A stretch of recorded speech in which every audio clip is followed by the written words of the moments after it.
زدني علما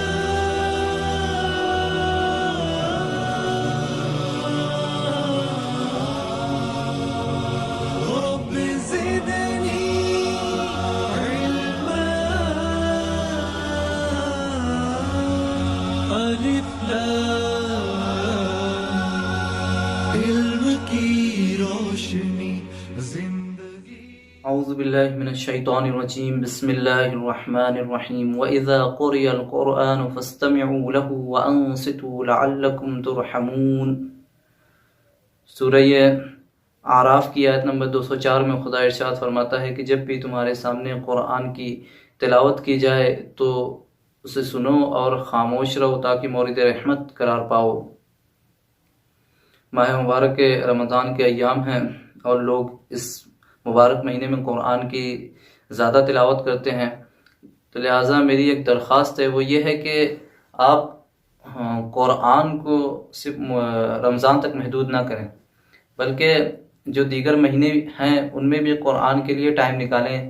مثلا کوئی آدھا گھنٹہ آپ قرآن کے لیے مشخص کر لیں، ان میں ایک صفحے کو آپ معین کریں، اس صفحے کی خود تلاوت کریں، بعد میں کوئی ایک بہتر قاری کو آپ انتخاب کر لیں، مثلا استاد میشاوی یا راشد مشاری الفاسی وغیرہ، کہ ان کی تلاوت آپ کو انٹرنیٹ پہ مل جائے گی، پارہ و پارہ کی شکل میں بھی اور سورہ و سورہ کی بھی شکل میں۔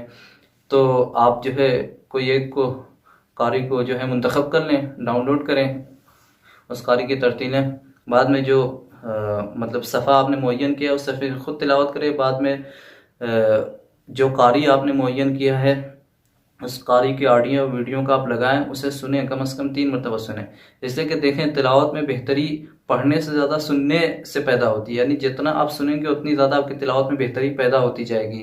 اس کے بعد آپ کے پاس اگر وقت ہو تو تھوڑا سا ٹائم ترجمے پہ بھی دیں، اس صفحے کا ترجمہ پڑھیں اور تھوڑی سی اس صفحے کے حوالے سے تفسیر بھی پڑھیں، اس سے آپ کے معلومات میں بھی اضافہ ہوگا۔ بہرحال درس قرآن اور تجوید کے حوالے سے میں پھر آپ کے سامنے حاضر ہوا ہوں۔ آج کی جو ہماری بحث ہے وہ قلقلہ کے حوالے سے ہے۔ تنوین اور نون ساکن کی جو بحثیں ہیں وہ آگے کے دروس میں بیان کی جائے، کیونکہ ایک درس میں تنوین اور نون ساکن کی بحث تمام نہیں ہو سکتی، کم از کم 5 یا 6 درس درکار ہیں تنوین اور نون ساکن کی بحث کے لیے۔ تو آج کا جو ہمارا موضوع ہے وہ ہے قلقلہ۔ قلقلہ کسے کہتے ہیں، حروف قلقلہ کتنے ہیں، قلقلے کی کتنی قسمیں ہیں اور کس طریقے سے قلقلے کو پڑھا جاتا ہے، وہ میں آج آپ کے سامنے بیان کروں گا۔ سب سے پہلے قلقلہ کی تعریف۔ قلقلہ یعنی صدا میں جنبش کا پیدا ہونا، یعنی لفظ کا ٹکراؤ، گویا اس طریقے سے کہ مثلا ایک حرف آپ جو ادا کر رہے ہیں وہ حرف ایسا یعنی اس طریقے سے ادا کرنا کہ وہ ٹکرا کے اور پلٹ رہا ہو، یعنی آپ کی طرف ایسا لگے کہ آپ کی طرف پلٹ رہا ہو۔ وہ میں جب مثال آپ کے سامنے پیش کروں گا تو آپ بہتر سمجھ پائیں گے۔ بہرحال سب سے پہلے میں آپ کو یہ بتا دوں کہ حروف قلقلہ کتنے ہیں اور قلقلے کی قسمیں کتنی ہیں۔ سب سے پہلے حروف قلقلہ۔ حروف قلقلہ 5 ہیں: قاف، طا، با، جیم، دال۔ قاف، طا، با، جیم، دال، حروف قلقلہ 5 ہیں، قاف، طا، با، جیم، دال، کہ جن کا مجموعہ قطب و جدین ہوتا ہے۔ اب حروف یعنی ان حروف پہ کس طریقے سے قلقلہ ہوتا ہے، دیکھیں جب بھی قاف، طا، با، جیم، دال ساکن کی حالت میں ہوں گے تو قلقلہ کیا جائے گا۔ اب اس میں کنڈیشن ہے، اگر یہ قاف، طا، با، جیم، دال لفظ کے بیچ میں اگر ان حروف میں سے کوئی ایک حرف آئے گا تو وہاں پہ قلقلہ صغریٰ ہوگا، یعنی جو ہماری آواز کی جو تکرار ہوگی یعنی ٹکراؤ ہوگا ہماری آواز کا وہ کم ہوگا، اگر یہ لفظ کے بیچ میں ان 5 حروف میں سے کوئی ایک حرف آئے۔ لیکن اگر لفظ کے آخر میں ان 5 حروفوں میں سے کوئی ایک حرف آئے تو وہاں پہ قلقلہ کبریٰ ہوگا، یعنی آواز کا جو ہمارا ٹکراؤ ہے وہ زیادہ ہوگا، اس حرف کا جو ٹکراؤ ہے وہ زیادہ ہوگا۔ سب سے پہلے قلقلہ صغریٰ، اس کی مثال آپ کے سامنے بیان کر دوں۔ قاف کی مثال دیکھ لیجئے، کیونکہ پہلا لفظ ہے قاف، قاف تابا جیم دال، قاف کی مثال۔ اقوم، اقوم ایک پورا لفظ ہے۔ اقوم میں دیکھیں آپ، الف کے بعد فوراً قاف آیا ہے اور قاف کے اوپر ہے ساکن۔ جب ساکن ہے تو یہاں پہ قلقلہ ہوگا، کیونکہ قاف لفظ کے بیچ میں آیا ہے، آخر میں نہیں آیا ہے، اس لیے یہاں پہ قلقلہ صغریٰ کریں گے۔ قلقلہ صغریٰ میں آواز ہماری کم ٹکرائے گی، یعنی جو حروف ہے وہ جو ہے ہمارا کم ٹکرائے گا۔ اس طریقے سے میں آپ کے سامنے پڑھ رہا ہوں، اقوم، اقوم، اقوم، اقوم، اقوم۔ اس کے بعد قلقلہ کبریٰ، قلقلہ کبریٰ کی مثال، خلق، خلق، خلق۔ دیکھیں کیونکہ خلق میں جو کاف ہے وہ آخر میں آیا اور ہم نے کاف کو ساکن کیا، تو کیونکہ کاف آخر میں آیا ہے اس لیے یہاں پہ جو ٹکراؤ ہے وہ زیادہ ہوگا۔ خلق، خلق۔ یا سورہ فلق کی جو آیت ہے، سب سے پہلی آیت کی، قل اعوذ برب الفلق، فلق، فلق۔ ایسا لگ رہا ہے کہ کاف جو ہے ہلکا سے 2 بار پڑھا جا رہا ہے، تو دیکھیں صرف ہلکا سے 2 بار پڑھا جائے گا، یعنی اس طریقے سے جیسے کہ مطلب کوئی ایک چیز ٹکرا کے فوراً اوپر کی طرف آ جا رہی ہو۔ خلق، قل اعوذ برب الفلق۔ تو 2 چیز ہمیں یاد رکھنی ہوگی، ایک یہ کہ قلقلہ صغریٰ میں جو ٹکراؤ ہے وہ کم ہوتا ہے، یعنی جو لفظ کا ٹکراؤ ہوتا ہے، یعنی جو حرف کا ٹکراؤ ہوتا ہے وہ کم ہوتا ہے، صدا کا جو ٹکراؤ ہوتا ہے وہ کم ہوتا ہے، اور قلقلہ کبریٰ میں جو ٹکراؤ ہوتا ہے وہ زیادہ ہوتا ہے۔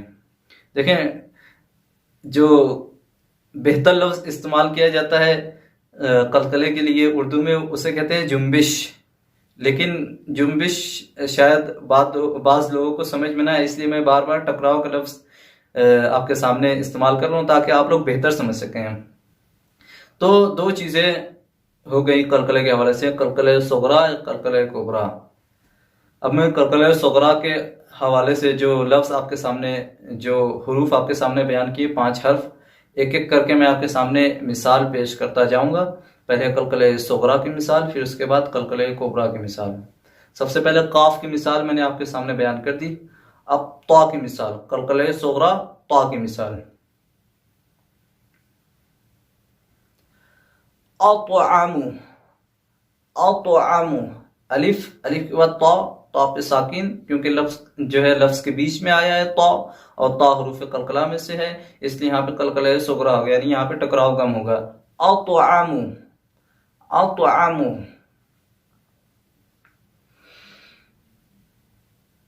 اب با کی مثال، قاف کی مثال ہو گئی، طا کی مثال ہو گئی، اب با کی مثال، قلقلہ صغریٰ با کی مثال۔ ابیض، ابیض، ابیض۔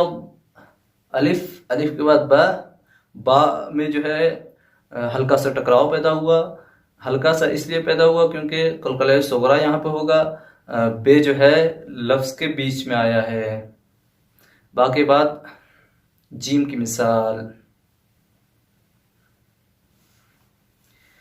اجوف، اجوف، اجوف، اجوف۔ اس کے بعد دال کی مثال، ادراک، ادراک، ادراک۔ اس کے بعد ہم آتے ہیں قلقلہ کبریٰ کی طرف۔ قلقلہ کبریٰ میں نے قاف کی مثال آپ کے سامنے پیش کی، مثلا خلق، فلق۔ قاف کے بعد طا کی مثال، محیط، محیط۔ یاد رکھیے قلقلہ کبریٰ میں جو ٹکراؤ ہوگا، حرف کا، آواز کا جو ٹکراؤ ہوگا وہ زیادہ ہوگا، قلقلہ صغرا کی بنسبت زیادہ ہوگا قلقلہ کبریٰ میں. محیط. با کی مثال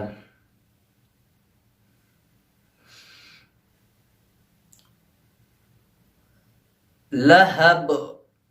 لہب لہب لہب میں جو با ہے وہ آخر میں آیا ہے، تو اس لیے با پہ جو قلقلہ ہوگا وہ زیادہ ہوگا، یعنی ٹکراؤ جو ہوگا ہمارا زیادہ ہوگا. لہب لہب. با کے بعد جیم کی مثال بہیج. بہیج بہیج. اس کے بعد دال کی مثال ممدود. ممدود. وشاہد ومشہود. آخر کا جو دال ہے، کیونکہ لفظ کے آخر میں آیا ہے دال، اس لیے یہاں پہ جو ٹکراؤ ہوگا یعنی جو جنبش ہوگی وہ زیادہ ہوگی. ومشہود. تو یہ ہو گیا قلقلہ جو میں نے آپ کے سامنے پیش کیا. حروف بھی پتہ ہے اور بتایا کس طریقے سے قلقلہ ہوتا ہے، کتنی قسمیں ہیں. اگر آپ لوگوں کو سمجھ میں نہ آیا ہو تو آپ کمنٹ میں جو ہے سوال کریں تاکہ دیگر دروس میں واضح طور پہ اور زیادہ واضح طور پہ آپ کے سامنے پیش کیا جائے. ایک بس آخری نقطہ قلقلہ کے حوالے سے کہ جب بھی حروف قلقلہ یعنی آخر میں آئے، حروف قلقلہ جب بھی لفظ کے آخر میں آئے اور اس پہ تشدید ہو تو وہاں پہ ٹکراؤ جو ہے وہ اور زیادہ ہوگا. مثلا میں کوئی ایک مثال یا دو مثال آپ کے سامنے پیش کر دوں. مثلا با کی مثال آپ لے لیجئے، سورہ لہب میں ہے وَتَبْ. با پہ تشدید آئی ہے اور ہم نے آخر میں ساکن بھی کیا ہے، تو یہاں پہ اور زیادہ ٹکرا ہوگا. وَتَبْ. یہاں پہ تشدید آئی ہے با پہ اور آخر میں ساکن بھی ہو رہا ہے. وَتَبْ. یا پھر بالحق. بالحق. حق قاف کا جو یعنی جب بھی قاف پہ تشدید آئے گی اور قاف آخر میں ساکن ہوگا تو وہاں پہ قلقلہ اس طریقے سے کریں گے، گویا اس طریقے سے کہ مطلب ہم کچھ دیر ٹھہر رہے ہیں. بالحق. بالحق.